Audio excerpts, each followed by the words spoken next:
Hola amigos curiósferos. ¿Sabían que? El día 4 de febrero de 1976, alrededor de las 3:01 hora local, ocurrió un terremoto de magnitud 7.5 en potencia de magnitud de momento, que golpeó al noreste de la ciudad de Guatemala.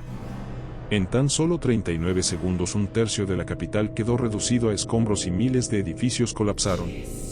Los efectos del terremoto fueron devastadores. Aproximadamente 23.000 personas fallecieron, 76.000 resultaron heridos y hubo más de 1 millón de damnificados. Y ahí lo tienen. Un dato perturbador de catástrofes naturales. Espera nuestro próximo video.